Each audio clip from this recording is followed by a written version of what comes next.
The Personal Financial Toolkit. Build wealth and retire early. Smash your savings and investment goals. Save time and effort on your budgets. Get our devastatingly useful financial toolkit.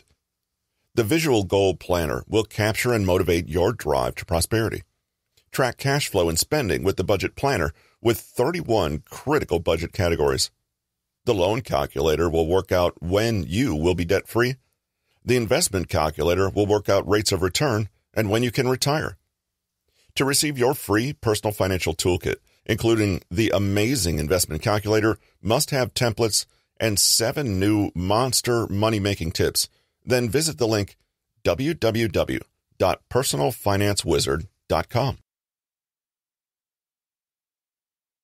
Almost 50 years have passed since Benjamin Graham wrote his seminal work, The Intelligent Investor. Right now, at the start of 2021, I suspect he would be thinking, another stock market bubble. What's incredible is that most investors would agree with him, according to Robert Shiller's Crash Confidence Index, but the bubble keeps growing and growing. I was recently rereading The Intelligent Investor, and although I still agree with the fundamentals, I realized that much of the advice was last updated in 1972. 50 years of massive change in our markets, society, and technology has rendered a lot of the more specific information dated and worthless. Although Jason Zweig issued an updated version in 2003, this was written in the immediate aftermath of the technology bubble and has been overly influenced by those events. For example, Zweig specifically mentions the crash in Amazon stock values, which looks pretty silly now, as anyone who rode out the whole cycle would have made a fortune, let alone anyone who jumped in 2002. Correspondingly, I've decided it was time to return to the themes of The Intelligent Investor, but bring the advice up to date. Graham expounds on the correct ratio of bonds versus stocks and draws on the experiences of the 1950s and 60s, their inflation records, and stock market crashes. The advice that he gives for a defensive investor to be 50% in bonds would have seen much of their value destroyed in the high inflation 1970s, although shares also had bad periods in 73 and 74. What does the last 50 years tell us? We've almost doubled the data that Graham was working with. And what are the current trends? On the other hand, some of Graham's advice is timeless. Look for and buy value, and the rewards will come. However, renowned proponents of this advice, such as Warren Buffett, have not always found it easy to put into practice. Buffett had to sit on his hands for much of the past 5 or 6 years, as value has been hard to find before finally investing, post-pandemic, in Japan in 2020. Sometimes you need immense patience and calm to follow Graham's advice when everyone around you is making huge returns in a raging bull market. But does it pay off? Or would you have just missed the investment returns of your lifetime? Everyone wants to know what the future will hold and predict where markets are going, up or down. Is it the bottom or the top? Will we have deflation or inflation or even hyperinflation? Knowing the answers to these questions would, of course, be of massive financial benefit and remove much of the stress and worry from how we organize our financial affairs. However, only a fool makes or believes predictions that are guaranteed. Most predictions are rapidly debunked by history. As Graham states, you cannot predict market moves and timing with any degree of consistency and accuracy, but you can make intelligent investment decisions based on fundamentals. That is what this book is aiming to achieve. I cannot be sure there'll be a stock market crash in 2021, but there are very many warning signs that all the conditions are in place. The crash could already have happened by the time you read this, or it could be in the future, but markets never stay still, and they rarely ever unwind in an orderly fashion. It's not in their nature. There are also mitigating factors, and we'll want to examine these to understand how strong they are, how they could interact, and thus affect the timing. However, there must be a spark that starts the inferno. Rarely is it what people are looking out for, just like last year's coronavirus-driven correction. If you studied the table of contents, you would know that I would first like to remind ourselves of the principles set out by Graham in The Intelligent Investor and discuss some of these specific factors that he calls out and that shaped his opinions. Who is the intelligent investor, and what does he or she believe? Thereafter, we'll examine some of the macroeconomic factors that drive the world economy. These are important to understand the supercycles that drive the ups and downs of the stock, property, and other asset markets. Then, it's time to discuss the debate of the moment, growth stocks versus value stocks, Cathie Wood versus Warren Buffett. How should you approach your portfolio as a defensive or active investor in the light of the current situation and the data from the last 50 years? One of the significant and still growing trends of the past few decades has been the growth of passive investing through index trackers, as advocated by Jack Bogle of Vanguard fame. This has been much discussed in numerous personal finance works, with index trackers generally coming out on top for most small investors. Graham also concurred, although passive investing was comparatively tiny in 1972 and 3. Today, in 2020, it represents half the market and is still growing. However, is this healthy? If there's a major market fall coming, this is where, theoretically, active managers should be able to outperform trackers that have bought all the overhyped stocks because they had to. The inflation outlook is critical for the bond and stock markets. Bond markets will always be adversely affected by inflation, and we've been in a bull market for bonds for almost 30 years, even before the last financial crisis. With bond yields reaching new lows, even negative interest rates on some foreign debts, German bonds, there's only one way for them to go. Stock markets have also historically not done well during periods of high, as opposed to moderate sub 5% inflation. Looking at the 70s as the most recent example, we can see that shares and the economy generally underperformed, even as real wages and therefore property prices powered on. The last major set of macroeconomic factors I would like to discuss is how technology trends, such as artificial intelligence and the Internet of Things, could play out in keeping inflation suppressed. Given this background picture, what can we expect for stock and bond markets over the next decade? How shall we react as an intelligent investor to position ourselves to take advantage of these factors and defend ourselves against potentially seeing 50% to 70% of our wealth wiped out within a few weeks? I have a wealth of personal and commercial financial experience and have been an avid but amateur student of economics for almost 40 years, which guided my extensive investment portfolio. I received an upbringing that showed me the value of every penny. I've invested money from earned income in my business for over 30 years, retired early, and is an example of how it's possible to rise to wealth and prosperity from a disadvantaged situation. I believe in financial empowerment for everyone because your goals were my goals. I recognize that there's a lot of data out there and many doom-mongering forecasts that are to a penny. However, not many look at the super macro situation over a long time horizon to provide a rational analysis and investment attitude that has a sensible probability of success.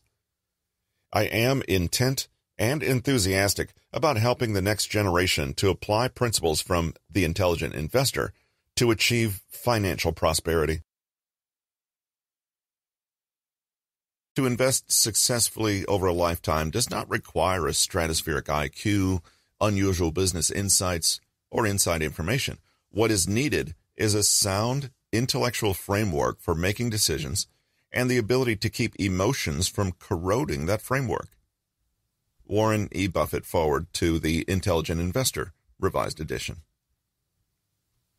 I originally read The Intelligent Investor back in the early 1990s, and it helped cement my views that value investing was the way to go. I recently picked up the Revised Edition, updated 2003, with additional comments by Jason Zweig.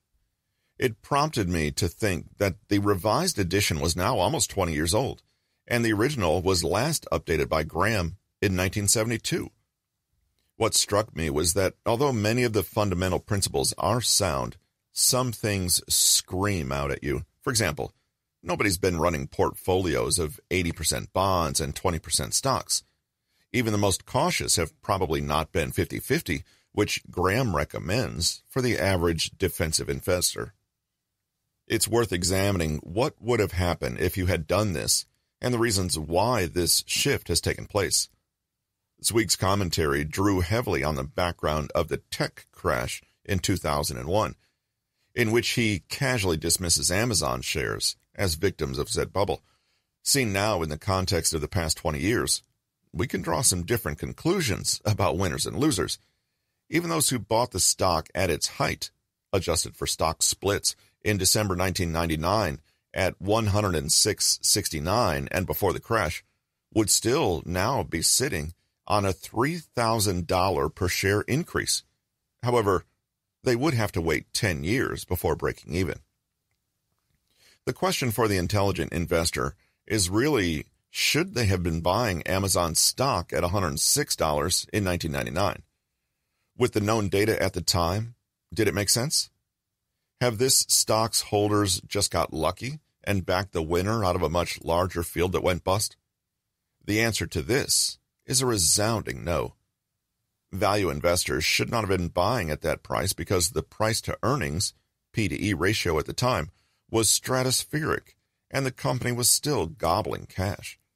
The P/E ratio is calculated by taking the market capitalization of the stock and dividing it by the annual earnings. This gives the number of years' worth of earnings it will take to equal the cost of the stock. However, conversely, by 2009, just before the stock price takes off, can we see value in the stock? As we can see, the company held cash almost equal to the value of shareholder equity, so we can certainly see value at this point. In fact, the only fly in the ointment would have been that even at its December 2008 low, it still had a P/E ratio of 34.4, well ahead of Graham's recommended P/E of 25, based on 5 years' historic earnings.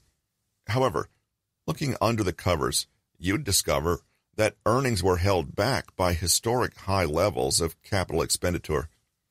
These were being amortized back against earnings. Amazon was also still reinvesting its earnings into potential future growth.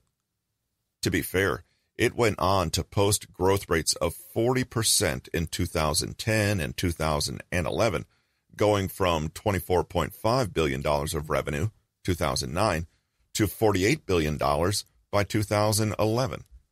Clearly, this would justify this kind of valuation and would then put the P/E on a historical basis of around 17 if you had acquired shares in 2009.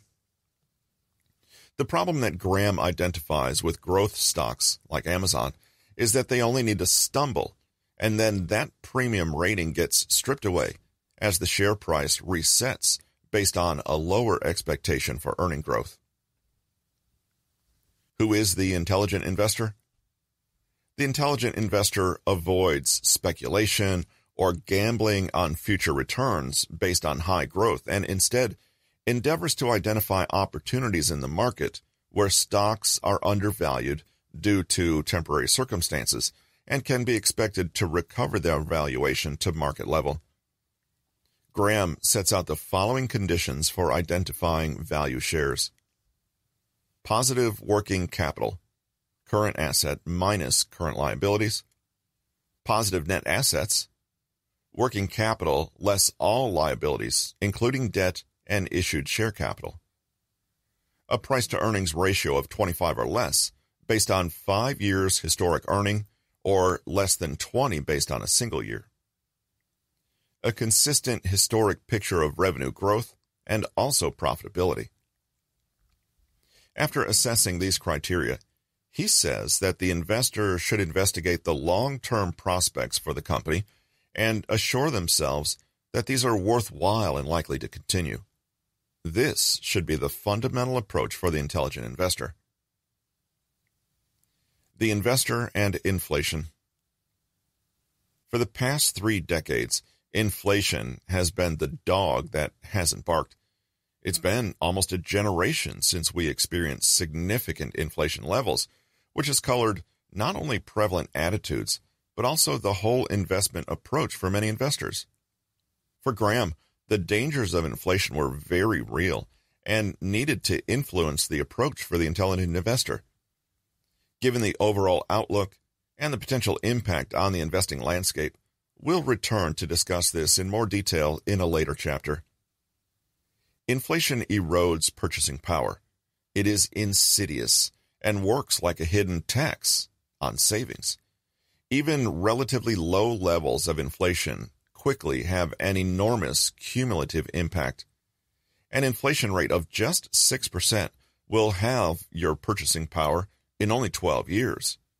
What cost you $100 will now cost $200. For bonds, this is devastating because they have a fixed coupon, interest rate, and a fixed maturity value. For stocks, the picture is more mixed as companies can raise their prices in some circumstances and the value of their assets may rise. Graham observes that there have been many past inflationary cycles.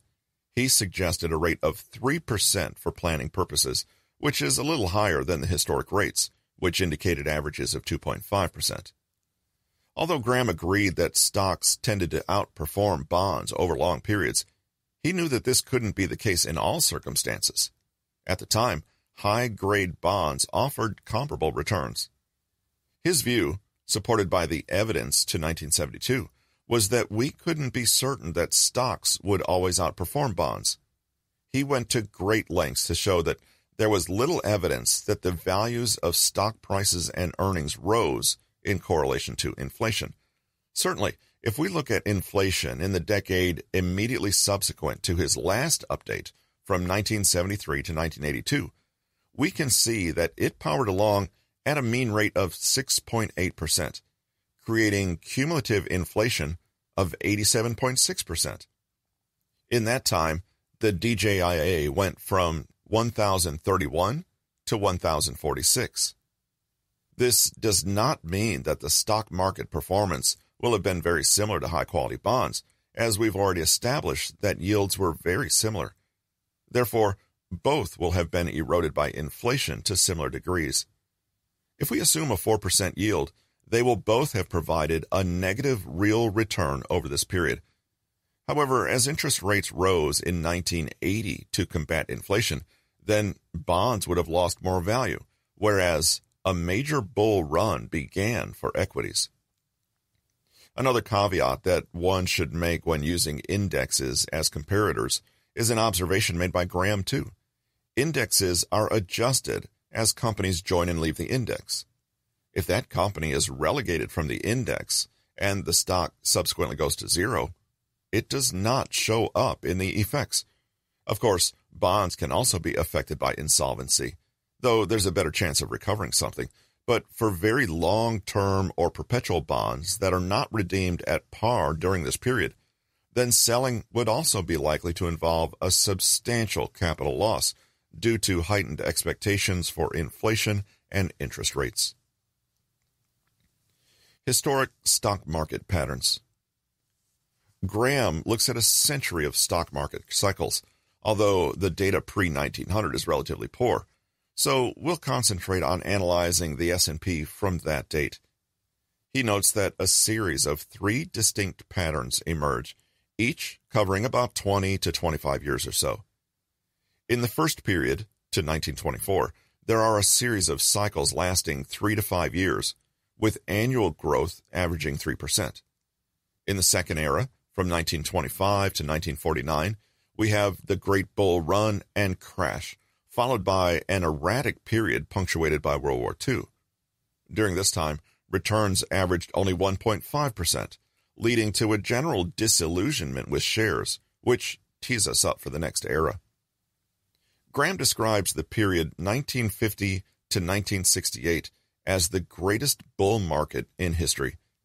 He notes that the setback in 1956 and 57 and 61 and 62 were short-lived corrections within the context of the overall bull market cycle. The S&P composite went from 14 to 96, and compound returns were about 11.5%, excluding dividends.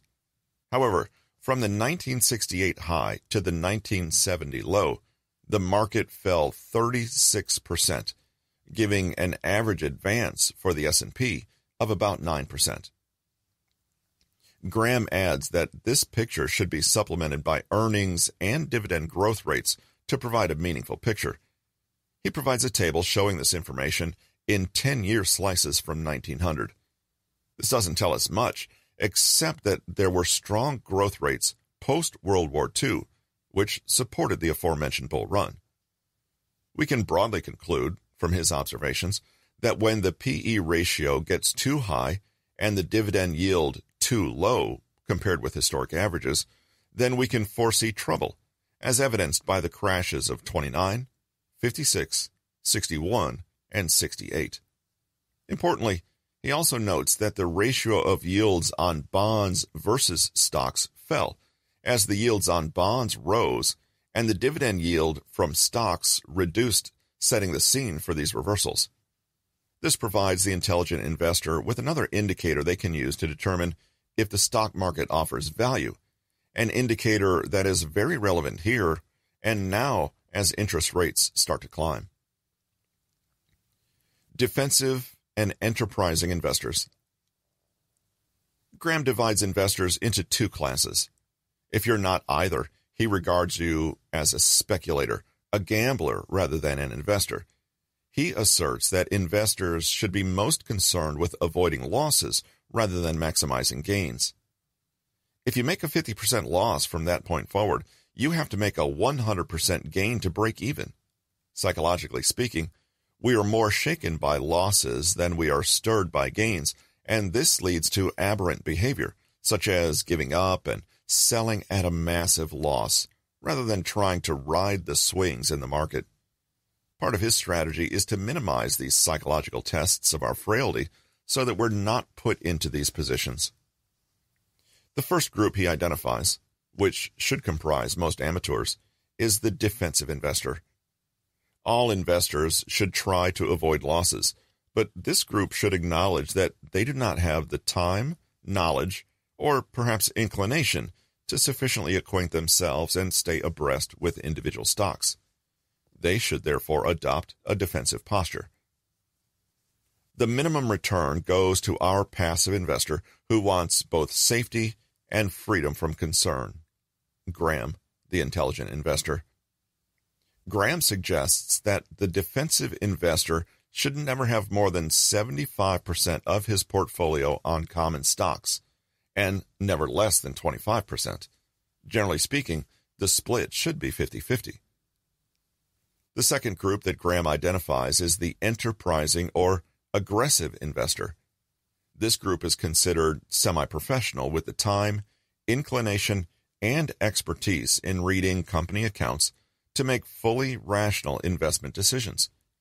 Graham also advises that they, too, are correctly mentally prepared for the psychological tests the stock market will throw at them once they've made their decisions. Portfolio policy. In line with his views on the impossibility of predicting the future with any certainty, Graham is concerned that investors should mitigate risk by appropriate diversification. Graham produces a portfolio guideline for both the defensive and enterprising investor. Some of this advice now appears somewhat dated. It concerns the treatment for preferred common stock and convertibles that have fallen out of favor, and, therefore, issuance in recent decades. Other advice involves detailed information on how to analyze bonds. But in 1972, it was not possible to pick a mutual bond fund to achieve diversification, whereas now there are dozens, if not hundreds, available at low cost. Due to difficulty in trading individual bonds, the cost, size, and liquidity, this is no longer a worthwhile activity for amateur investors. I want to summarize the main key points that he makes concerning each portfolio. Defensive portfolio, 50-50 stocks and bonds mix, never less than 25% or more than 75% in bonds. diversification of between 10 and 30 stocks, comprised large, prominent, and conservatively financed stocks and bonds, long record of continuous dividend payouts with earnings up to 5 times of dividends, pay no more than 25 times average earnings over 5 years or 20 times single year's earnings. With regards to selecting bonds, or stocks for that matter, he says, it's bad business to accept an acknowledged possibility of a loss of principal in exchange for a mere 1 to 2% of additional yearly income. Enterprising investor. Graham states that the enterprising investor should start from the same base as the defensive investor, namely, a division of funds between high-grade bonds and high-grade common stocks bought at reasonable prices. However, he or she will be prepared to branch out into other kinds of security commitments, but in each case will want a well-reasoned justification for that departure. Graham then proceeds to warn the enterprising investor to stay away from the following investments: preferred stock, junk bonds, sub-investment grade bought above 70% of par value, foreign government bonds, convertible shares, new issues, and initial public offerings, IPOs. He recommends that the investor concentrates on taxable, long-dated bonds yielding around 7.25%, or non-taxable bonds yielding around 5.3%, all of long maturity, in excess of 10 years. By choosing long-dated, maturities further into the future, bonds, and holding to maturity, you can lock in returns and will avoid frequently fluctuating short-term rates. This does make you vulnerable to inflation, as we shall see. One should remember at this point that interest rate volatility was much higher in the 60s and 70s, with swings of 3 to 5% in a year not being unusual. Compare this to recent history in the past 10 or 20 years, when movements of 1%, 100 basis points annually, have the markets fizzing. These days, the Fed, the Federal Reserve Bank, moves in quarter-point changes or less. In the 70s and 80s, changes were at least half a point, 50 BP, or often an entire point.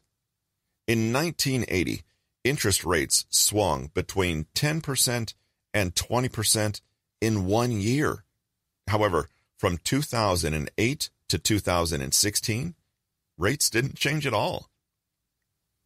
Lastly, Graham suggests that the enterprising investor can enhance their returns by putting in place the following operations: buying in low markets and selling in high, buying carefully selected growth stocks, buying bargain issues of various type, buying special situations such as potential takeover targets or recovery stocks.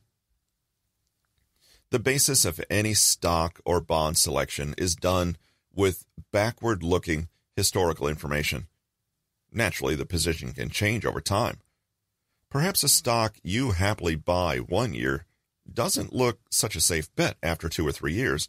Therefore, Graham recommends that you review your portfolio annually, looking for any stocks where the position has materially deteriorated. I should add, that it doesn't make sense to sell if the price-to-earning ratio has now gone over 20 or 25, for example. This is just the market recognizing a quality stock with good growth prospects, or maybe market overexuberance. However, it would be a mistake to cash out on that basis. After all, you locked in the lower price and can now afford to ride any advance and, conversely, can sit out any correction with equanimity. Of course, there may come a point where exuberance has turned to a mania, where valuations are sky high, and you decide that the time is right to lock in some profits. Dollar cost averaging, regular monthly saving. Graham briefly discusses the advantages of making modest monthly savings into the stock market. The result of this is that you buy into the market gradually with prices averaged over the investment period. potentially many years. Primarily, he reasons that this avoids the psychological pitfalls of the market by taking the decision to purchase or not away from the investor and avoiding overcommitting on market peaks and staying out during downturns, which is our natural, ungoverned inclination. He doesn't discuss any mechanisms for doing this, but now the choices are abundant and broad, cheap index tracker ETFs. An ETF is an exchange-traded fund and is a type of open-ended investment vehicle, like a mutual fund, except the shares are traded directly on an exchange rather than through the investment management company, which is how things are for a traditional mutual fund. ETFs are very well suited to this, and you can do it commission-free for regular saving plans. This is a great way to manage long-term savings for retirement or college funds within tax-free or tax-deferred wrappers. Market fluctuations. Anyone who is investing for more than a few years, which is anyone who is an investor and not a trader or speculator, will experience something of the roller coaster that is the stock market. Inevitably, at some point, there will be a major market correction and a full-fledged bear market. The last time this happened was in 2000 to 2002. In reality, the pullback in 2020 was just a large market correction that briefly dented the unrelenting upward trajectory. Graham's view was that the intelligent investor should only put their money into a stock when they're happy with all the fundamentals as outlined previously, and that therefore they should sit back and ride the twists and turns of the market, relying on steadily increasing earnings and dividends to eventually provide a return. Moreover, Graham doesn't view this market process as risky per se. The point is that even if valuations fall, the investor will not crystallize a loss unless they panic and sell, and that investments soundly made will, over a reasonable period, generate a proper return. Ideally, the intelligent investor can actually leverage this process to buy low and sell high. By treating the market as cyclical and searching for value, selling out when the opposite conditions occur and people are prepared to overpay. Investment funds. One course open to the defensive investor is to put his money into investment company shares. Those that are redeemable on demand by the holder at net asset value are commonly known as mutual funds or open-ended funds. B. Graham, The Intelligent Investor. The main and justifiable reservation that Graham espouses is the very high level of front-end and ongoing management charges that mutual funds levy. These charges support an army of salespeople that were required to sell mutual funds to the public. Otherwise, they provide a ready and cheap way of achieving instant and broad diversification. One of the key differences between 1973 and now is that there are plentiful, cheap, and flexible options provided by index tracking funds and ETFs. ETFs and cheap tracker funds are sold directly to the public, and you can easily and cheaply choose to track the world index, never mind the S&P 500. Tracker funds do suffer from the disadvantages that we have already mentioned, that they are obliged to buy shares that enter and make up a sufficient portion of the index, whatever the valuation. Tesla, for example, whereas I write the current PDE is an eye-watering, unbelievable 1,636.9. It is worth noting, before we move on, that Graham had a generally valid point about charges. There has been shown to be a correlation of underperformance from the mutual funds that pay the highest fees. I would generally agree that these should be avoided. Stock selection. In the defensive portfolio, we identified that the stocks picked to comprise that portfolio should be large, prominent, and conservatively financed. One might well ask what exactly Graham was looking for in that category. Obviously, a large stock in 1960 at the same absolute value would not rank as a large stock today. Graham suggests that $50 million of assets or revenues constitutes a large stock. A prominent company would be in the top quartile in its field of specialism. The latter hasn't changed. Market leaders always have a better chance to turn that success into concrete revenues and profits. However, to consider a large company today, I would look to have a stock market capitalization of $10 billion or over. Roughly 15% of shares meet these criteria. Total market capitalization is usually listed when looking at a stock and is calculated by multiplying the number of shares issued by their value. Growth versus value and dividend policy. Graham implies that the primary reason for holding common stocks is a combination of the dividends that they pay now and the ability to tap into the future growing earnings and dividend streams. In all cases, a return on investment is primarily through this route, not the reliance on an indirect increase on the stock value, except and insofar as it reflects earnings and dividend growth. It is the growth potential of stocks that makes them a potentially better buy than bonds, except not all market levels. If we ignore the gyrations of the market value of shares and concentrate on the growth and returns, then this can be simply illustrated. We identify that we can purchase the bonds of ABC Inc. that pay a coupon of 4% at par. This means if we buy bonds with a face or nominal value of $1,000 and pay $1,000 for them, if they cost less than $1,000, they would be below par, and if we paid more than $1,000, they're above par. The bonds mature in 10 years. This means that the company will pay you $1,000, the face value, in 10 years' time.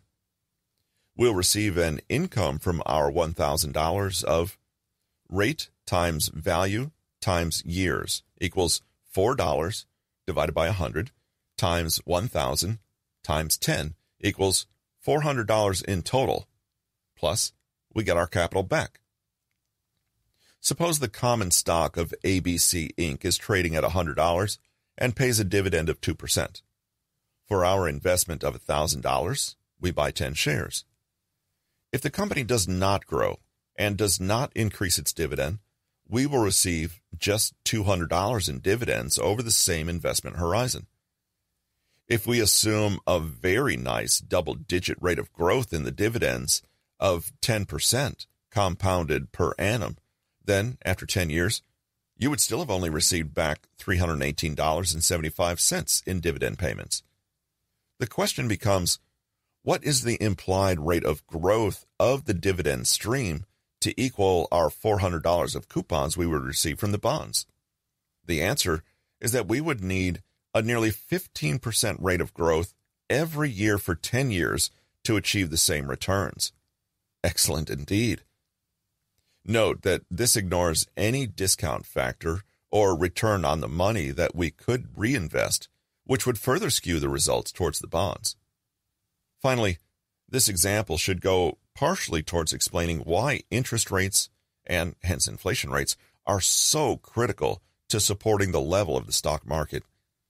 As long as bond yields are low, then share prices can rise to a higher level without looking expensive when compared to bonds. We can conclude that a high P/E ratio makes growth shares speculative, based on the high growth continuing far into the future. This is, of course, very open to adverse developments. Remember also that if you've overpaid for the shares on the basis of hoped-for growth and they disappoint the market, the value of the shares will be severely derated, and you're likely to make a large loss on them. This chapter has provided a ready summary of the key points from The Intelligent Investor.